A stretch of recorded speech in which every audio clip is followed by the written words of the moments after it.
નમસ્કાર વિદ્યાર્થી મિત્રો, જીગર સર આસ્તિક યુટ્યુબ ચેનલમાં આપ સૌનું સ્વાગત છે। આજે આપણે ધોરણ 12 તત્વજ્ઞાનની અંદર પ્રકરણ નંબર 1 વિધાનના રૂપો અને તેના પ્રકારો જેમના અંગેની વિસ્તૃત સમજ મેળવવાના છે। તો અહીં ધ્યાન આપશો, જે તમે જોઈ શકો છો। પ્રસ્તાવના 11મા ધોરણમાં આપણે અર્વાચીન તર્કશાસ્ત્રનો અભ્યાસ કર્યો। અર્વાચીન તર્કશાસ્ત્ર એટલે શું, જે આપણે ધોરણ 11ની અંદર માહિતીઓ મેળવી ચૂક્યા છીએ। આપણે આ અભ્યાસ દરમિયાન જાણ્યું કે અર્વાચીન તર્કશાસ્ત્રમાં પ્રતીકોનો બહોળા પ્રમાણમાં ઉપયોગ થાય છે, એટલે કે એથી ઝેડ સુધી જે પ્રતીકો છે જેમનો બહોળા પ્રમાણમાં ઉપયોગ થાય છે। પ્રતીકોના બહોળા ઉપયોગને કારણે અર્વાચીન તર્કશાસ્ત્રને પ્રાતિક તર્કશાસ્ત્ર તરીકે પણ ઓળખવામાં આવે છે। પ્રતીકોના બહોળા પ્રમાણમાં ઉપયોગને કારણે અર્વાચીન તર્કશાસ્ત્રને પ્રાતિક તર્કશાસ્ત્ર તરીકે ઓળખવામાં આવે છે। અથવા તો પ્રશ્ન એવી રીતના પણ પૂછાઈ શકે, અર્વાચીન તર્કશાસ્ત્રને અન્ય કયા નામે ઓળખવામાં આવે છે, તો કે પ્રાતિક તર્કશાસ્ત્ર તરીકે ઓળખવામાં આવે છે। પ્રતીકોની મદદથી ભાષાની અસ્પષ્ટતાઓ દૂર કરી આપણે જટિલ દલીલોની સરળ રજૂઆત કરી શકીએ છીએ। પ્રતીકોના ઉપયોગને કારણે જે ભાષાની અસ્પષ્ટતાઓ છે જેમને દૂર કરવામાં આવે છે, એટલે કે સમજવામાં સરળ રીતે અને વ્યવસ્થિત સમજી શકીએ, દૂર કરી દલીલોની રજૂઆત છે એ સરળ બને છે, એટલે કે રજૂઆત સરળ રીતે કરી શકીએ છીએ। પ્રતીકોના ઉપયોગને કારણે દલીલના પ્રામાણ્યની તપાસ લગભગ યાંત્રિક રીતે થઈ શકે છે, એટલે કે જે દલીલનું પ્રામાણ્ય થાય છે એ સચોટ સાચું પ્રાપ્ત થઈ શકે, એટલે કે યાંત્રિક રીતે થઈ શકે તેવી રીતના, અને બૌદ્ધિક શક્તિનો પણ બચાવ થાય છે, એટલે કે જે ઝડપથી આપણે નિર્ણય પર આવી શકીએ છીએ, એટલે કે બૌદ્ધિક સમય અને શક્તિનો પણ બચાવ થાય છે।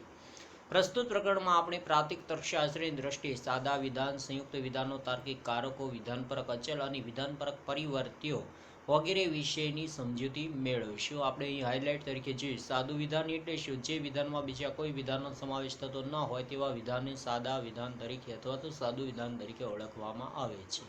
વિસ્તૃત સમજૂતી આપણે આગળ મેળવીશું ઉદાહરણ સહિત। સંયુક્ત વિધાન, જટિલ સંયુક્ત વિધાન, વિધાનપરક અચલો, વિધાનપરક પરિવર્ત્યો આવની વિસ્તૃત સમજૂતી આ પ્રકરણમાં આપણે પ્રાપ્ત કરવાના છીએ। સાદા અને સંયુક્ત વિધાનના સંયુક્ત ઉપયોગથી જટિલ સંયુક્ત વિધાનની રચના કેવી રીતે થઈ શકે અને તે જટિલ સંયુક્ત વિધાનો સત્યતા મૂલ્ય સત્યતા કોષ્ટક દ્વારા કેવી રીતના થઈ શકે તે અંગેની વિગતવાર માહિતી મેળવીશું। સાદા અને સંયુક્ત વિધાનના સંયુક્ત ઉપયોગથી જટિલ સંયુક્ત વિધાનની રચના કેવી રીતના થઈ શકે છે અને તેમનું સત્યતા મૂલ્ય સત્યતા કોષ્ટક દ્વારા કેવી રીતના થઈ શકે તે અંગેની આપણે વિગતવાર માહિતીઓ મેળવીશું। વિધાનનું રૂપ, તેનું સ્થાનાપતિ નિદર્શન, વિધાન માટેના રૂપના પ્રકારો તેમજ વિધાન માટેના રૂપના પ્રકારો તપાસવા માટે સત્યતા કોષ્ટકની રીતનો અભ્યાસ કરીશું।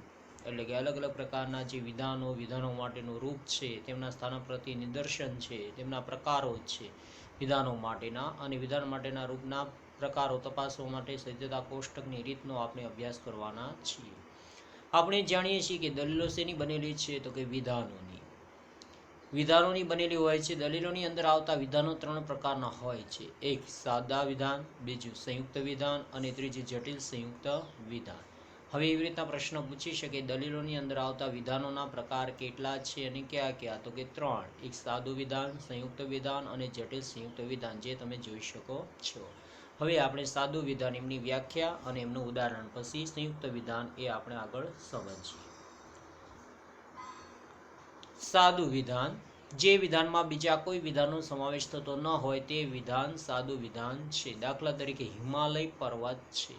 સાદું વિધાન એટલે શું, જે વિધાનમાં બીજા કોઈ વિધાનનો સમાવેશ થતો ન હોય તેવા વિધાનને સાદા અથવા સાદું વિધાન તરીકે ઓળખવામાં આવે છે। ઉદાહરણ આપ્યું છે, ઉદાહરણ પરથી આપણને ખ્યાલ આવે, હિમાલય પર્વત છે, માત્ર ને માત્ર હિમાલય પર્વત છે એમની જ માહિતીઓ પ્રાપ્ત થાય છે, બાકી માહિતીઓ પ્રાપ્ત થતી નથી, એટલે આ સાદું વિધાન કહી શકાય। આમના બીજા ઉદાહરણ તમે જાતે બનાવી શકો છો, ઉદાહરણ પરથી વ્યાખ્યા પ્રદેશ જઈ શકો છો અને વ્યાખ્યા પરથી તમે ઉદાહરણો બનાવી શકો છો। વ્યાખ્યા આપી છે કે જે વિધાનમાં બીજા કોઈ વિધાનનો સમાવેશ થતો ન હોય તેવા વિધાનને સાદા વિધાન અથવા તો તે વિધાનને સાદું વિધાન કહેવામાં આવે છે, અથવા તો સાદું વિધાન છે। એનું ઉદાહરણ પણ આપેલું છે, હિમાલય પર્વત છે। આવા બીજા ઉદાહરણ પણ તમે બનાવી શકો છો, જે માત્ર એક જ માહિતીઓ આપતા હોય। આજે મંગળવાર છે, જે સાદું વિધાન છે। સંયુક્ત વિધાન, જે વિધાનમાં એક કે તેથી વધુ સાદા વિધાનોનો સમાવેશ થતો હોય તે વિધાન સંયુક્ત વિધાન કહેવાય. સંયુક્ત વિધાન એટલે શું? જે વિધાનમાં એક કે તેથી વધુ સાદા વિધાનોનો સમાવેશ થતો હોય તે વિધાનને સંયુક્ત વિધાન કહેવાય. પેલું આપણે ઉદાહરણ જોયું, એમાં માત્ર એક જ વિધાન હતું ને એ કયું હતું તો કે હિમાલય પર્વત છે, જે તમે જોઈ શકો છો. હવે એવા સાદા વિધાનો એક કે તેથી વધુ એટલે કે હવે એક કરતાં વધારે હોવા જોઈએ ત્યારે તેની રચના આપણે સંયુક્ત વિધાનમાં થશે. તો હવે એનું એ જ ઉદાહરણ લીધું છે, સાથે એક બીજું એડ કર્યું છે, એટલે કે બે સાદા વિધાનો ભેગા થયા પરંતુ તે અનેથી જોડાશે એટલા માટે તે સંયુક્ત વિધાન બનશે. એક વિધાન નવા વિધાનની રચના કરશે. દાખલા તરીકે હિમાલય પર્વત છે અને ગંગા નદી છે. હિમાલય પર્વત છે એ માહિતીઓ આપે, સાદું વિધાન છે. ગંગા નદી છે એ સાદું વિધાન છે, પરંતુ એક આખું અલગ જ વિધાન બન્યું. તે શું? તો કે હિમાલય પર્વત છે અને ગંગા નદી છે. જે આપણે સંયુક્ત વિધાનમાં વ્યાખ્યા સમજ્યા કે એક કે તેથી વધુ સાદા વિધાનોનો સમાવેશ થતો હોય તેવા વિધાનને સંયુક્ત વિધાન કહે છે. ઉદાહરણ તરીકે હિમાલય પર્વત છે અને ગંગા નદી છે. તાર્કિક સંયોગીઓ કે તાર્કિક કારકો. હવે આપણે એમના વિશે માહિતીઓ મેળવીએ. જે શબ્દ કે શબ્દજૂથના ઉપયોગને લીધે સાદા વિધાનોમાંથી સંયુક્ત વિધાનની રચના થાય તે શબ્દ કે શબ્દજૂથને તાર્કિક સંયોગીઓ કે તાર્કિક કારકો કહે છે. પ્રશ્ન પૂછી શકે સાદું વિધાન, સંયુક્ત વિધાન, જે આપણે અગાઉ ભણી ચૂક્યા છીએ તે, અને તાર્કિક સંયોગીઓ અને તાર્કિક કારકો એ પણ પ્રશ્ન પૂછી શકે. તાર્કિક કારકોને અન્ય કયા નામે ઓળખવામાં આવે છે તો કે તાર્કિક સંયોગીઓ તરીકે ઓળખવામાં આવે છે. તાર્કિક સંયોગીઓ એટલે શું અથવા તો તાર્કિક કારક એટલે શું? તો જેમનો જવાબ થશે જે શબ્દ કે શબ્દજૂથના ઉપયોગને લીધે સાદા વિધાનમાંથી સંયુક્ત વિધાનની રચના થાય છે તે શબ્દ કે શબ્દજૂથને તાર્કિક સંયોગીઓ કે તાર્કિક કારકો કહે છે. ઉપરના સંયુક્ત વિધાનોમાં બે સાદા વિધાનો છે. મેં જે તમને અગાઉ કહ્યું તેમ, એક હિમાલય પર્વત છે, બીજું ગંગા નદી છે. પરંતુ એક અલગ બન્યું હતું. સંયુક્ત વિધાન એ શું બન્યું હતું? હિમાલય પર્વત છે અને ગંગા નદી છે. બંને સાદા વિધાનોમાં અને શબ્દ દ્વારા જોડતા હોવાથી અને શબ્દ તાર્કિક સંયોગીઓ કે તાર્કિક કારક છે. આપણે કારકો છે જે ટોટલ 5 છે, જેમની અંદર આપણે માહિતીઓ મેળવી તો કે નિષેધ, સમુચ્ચય, વિકલ્પન, શરતી, દ્વિશરતી, આવડા જે કારકો આપણે જોયા જેમની અંદર એક તાર્કિક કારકો છે. જેમાં નિષેધ એકમુખી કારક છે. એ સિવાયના 4 કારકો એટલે કે વિકલ્પન, શરતી, દ્વિશરતી, સમુચ્ચય આ 4 કારકો છે જે દ્વિમુખી છે, એટલે કે એમને તાર્કિક સંયોગીઓ કે તાર્કિક કારકો અન્ય નામે ઓળખવામાં આવે. તાર્કિક સંયોગીઓને બીજા કયા નામે તો કે તાર્કિક કારકો, તાર્કિક કારકોને બીજા કયા નામે તો કે તાર્કિક સંયોગીઓ. તાર્કિક સંયોગીઓ કે તાર્કિક કારક અંગે નોંધપાત્ર બાબત એ છે કે તાર્કિક સંયોગીઓ કે તાર્કિક કારક બે અલગ વિધાનોને જોડે છે. હિમાલય પર્વત છે અને ગંગા નદી બે અલગ હતા એમને જોડે છે. એટલું જ નહીં પરંતુ તે દ્વારા બે વિધાનો અલગ ન રહેતા બંને વિધાનોને સમાવનારું એક નવું જ વિધાન બને છે. નવું જ વિધાન એટલે શું? હિમાલય પર્વત છે અને ગંગા નદી છે. એક આખું કમ્પ્લીટ વિધાન નવું બન્યું. આ નવા વિધાનો સત્યતા મૂલ્યના ઘટકરૂપ વિધાનોના સત્યતા મૂલ્યને આધારે નક્કી થાય છે. આ રીતે તાર્કિક સંયોગીઓ કે તાર્કિક કારકો સત્યતા ફલનલક્ષી છે. આમ તાર્કિક સંયોગીઓ કે તાર્કિક કારક હવે શું તો કે એક વિધાનોને જોડે છે, જે તમને સમજાવ્યું. એક નવા વિધાનની રચના થાય એ તમને ખ્યાલ આવ્યો. આ નવા વિધાનો સત્યતા મૂલ્યના ઘટકરૂપ વિધાનોના સત્યતા મૂલ્યને આધારે નક્કી થાય છે, એ ખ્યાલ આવ્યો. ચોથું, તાર્કિક સંયોગી કે તાર્કિક કારકો સત્યતા ફલનલક્ષી કારકો છે, જે માહિતીઓ આપણે આગળ સમજીશું સત્યતા કોષ્ટકના માધ્યમ દ્વારા. કુલ 5 તાર્કિક કારકો અને તેમના માટેના પ્રયોજેલા પ્રતીકો છે, જે આપણે આગળના પેજ નંબર 2 પર જોઈશું કે જેમની અંદર કુલ કારકો કેટલા તો કે 5. ક્યાં તો કે નિષેધ, શરતી, દ્વિશરતી, વિકલ્પન અને સમુચ્ચય. આ 5 કારકો છે તાર્કિક. હવે એમ પ્રશ્ન પૂછ્યો કે દ્વિમુખી કારકોની સંખ્યા કેટલી તો 4, બાકી નિષેધ એકમુખી કારક છે. હવે આગળ આપણે માહિતીઓ પ્રાપ્ત કરીએ. અહીં જે તમને કોષ્ટક બતાવે છે જેમની અંદર 1 થી 5 ક્રમ આપેલા છે, જે 5 કારકો તાર્કિક કારકો એવું ટાઇટલ આપેલું છે. પ્રતીકો એમના માટે કઈ નિશાની જે પ્રતીક છે જે તમે જોઈ શકો છો. 1 નહીં એટલે એના માટે નિષેધ એ પ્રકારનું પ્રતીક વપરાય છે. 2 અને એટલે કે સમુચ્ચય એ પ્રકારનું પ્રતીક જે સમુચ્ચય કહેવાય છે એ. 3 નંબર કાં તો અથવા એટલે કે વિકલ્પન જેને કહેવાય છે. 4 જો તો એટલે શરતી અને 5 જો તો અને તો જ એટલે દ્વિશરતી. હવે આપણે માહિતીઓ મેળવવાની છે વિધાનપરક અચલ કે અચલો. વિધાનપરક અચલ એટલે શું? વિધાનપરક અચલ કોને કહેવામાં આવે છે, જે માહિતીઓ મેળવવાની છે. વિધાનપરક અચલ વિધાનપરક અચલ એટલે અમુક નિશ્ચિત વિધાન માટે વાપરવામાં આવતું પ્રતીક. વિધાનપરક અચલ એટલે શું? અમુક નિશ્ચિત વિધાન માટે વાપરવામાં આવતું પ્રતીક. એવો પ્રશ્ન પૂછાય. વિધાનપરક અચલ એટલે શું? તો કે અમુક નિશ્ચિત વિધાન માટે વાપરવામાં આવતું પ્રતીક. હવે એમના વિશેની માહિતીઓ વિસ્તૃત મેળવે. વિધાનપરક અચલ તરીકે એ થી ઝેડ સુધીના કોઈ પણ કેપિટલ અક્ષરનો ઉપયોગ કરવામાં આવે છે. હવે એ થી ઝેડ સુધીના કોઈ પણ કેપિટલ અક્ષરો છે જેમનો આપણે ઉપયોગ કરી શકીએ છીએ. કેમાં? તો કે વિધાનપરક અચલ કે અચલોમાં. ABCD PQRS વગેરે કેપિટલ અક્ષરોમાંથી ગમે તે અક્ષરને અમુક નિશ્ચિત વિધાન માટે પ્રતીક તરીકે વાપરી શકાય છે. પ્રતીક તર્કશાસ્ત્ર આપણે ભણી ગયા. પ્રતીક એટલે એ થી ઝેડ સુધી મેં જે અગાઉ તમને કહ્યું તે એમ પ્રતીક તરીકે આપણે વાપરી શકીએ છીએ. એટલે કે કોઈ પણ કેપિટલ અક્ષર અમુક નિશ્ચિત વિધાનોના વાચક છે. એટલે કે વાંચન કરવા માટે અમુક નિશ્ચિત વિધાનોના વાંચન માટે એ થી ઝેડ સુધીમાં કોઈ પણ કેપિટલ અક્ષર આપણે જે મૂક્યો હોય એનો વાચક બની રહે છે. વિધાનપરક અચલના ઉપયોગ અંગે નોંધપાત્ર મુદ્દો એ છે કે કોઈ પણ વિધાનની પ્રાતિક રજૂઆત કરતી વખતે અમુક જ કેપિટલ અક્ષરો વિધાનપરક અચલ તરીકે ઉપયોગ થવો જોઈએ એવો કોઈ નિયમ નથી. કે નિશ્ચિત નથી કે ABCD નો જ ઉપયોગ કરાય કે PQRS નો જ ઉપયોગ કરાય. કારણ કે એવો કોઈ નિયમ નથી. એ થી ઝેડ સુધીના કોઈ પણ કેપિટલ અક્ષરોનો આપણે ઉપયોગ કરી શકીએ છીએ.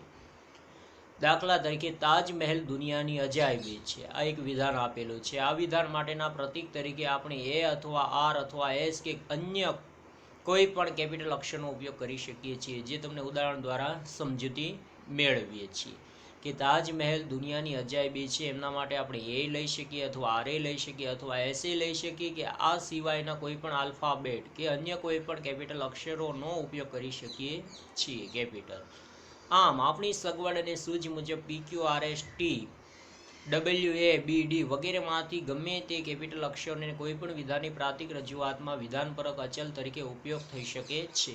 જો કે એકના એક સંદર્ભમાં એકના એક વિધાનપરક અચલો એ ઉપયોગ એકથી વધુ વિધાનોની પ્રાતિક રજૂઆત માટે થઈ શકે નહીં. એટલે કે એકનો એક જ વિધાન છે. તાજમહેલ દુનિયાની અજાયબી છે. એમના માટે આપણે T લીધો હોય તો તાજમહેલ દુનિયાની અજાયબી જેટલી વાર વિધાન આવે છે ત્યાં T જ મૂકવો પડે. પછી ત્યાં આપણે કોઈ બીજો આલ્ફાબેટ લઈ શકતા નથી. એટલે કે એમની વિધાનોની પ્રાતિક રજૂઆત માટે થઈ શકે નહીં. દાખલા તરીકે તાજમહેલ દુનિયાની અજાયબી છે. આ વિધાન માટે પ્રતીક T પસંદ કર્યા પછી એના એ સંદર્ભમાં જેટલી વાર આ વિધાન આવે તેટલી વાર આનું આ જ પ્રતીક મૂકવું પડે. મેં જેમ તમને અગાઉ કહ્યું તેમ એક વિધાન માટે આપણે એક આલ્ફાબેટ કોઈ પણ લીધો હોય એનો એ જ જેટલી વાર એ વિધાન આવે ત્યાં એ જ આલ્ફાબેટ મૂકવાનો, બીજો કોઈ અન્ય મૂકવાનો નહીં. કારણ કે એકના એક વિધાન માટે એક જ આલ્ફાબેટ લઈ શકાય છે.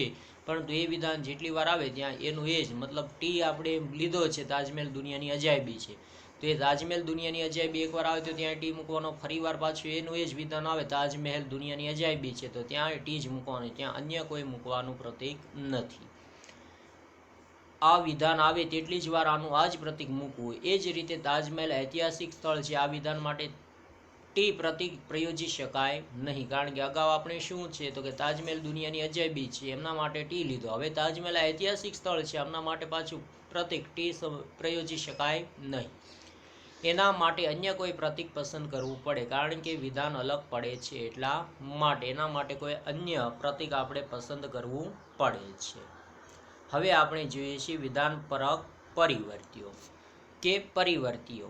વિધાનપરક પરિવર્તીય એટલે જેને સ્થાને કોઈ પણ વિધાન મૂકી શકાય એવું પ્રતીક. એ યાદ રાખવાનું છે. વિધાનપરક પરિવર્તીય કે પરિવર્તીયો એટલે શું? તો કે વિધાનપરક પરિવર્તીય એટલે જેને સ્થાને કોઈ પણ વિધાન મૂકી શકાય એવું પ્રતીક છે.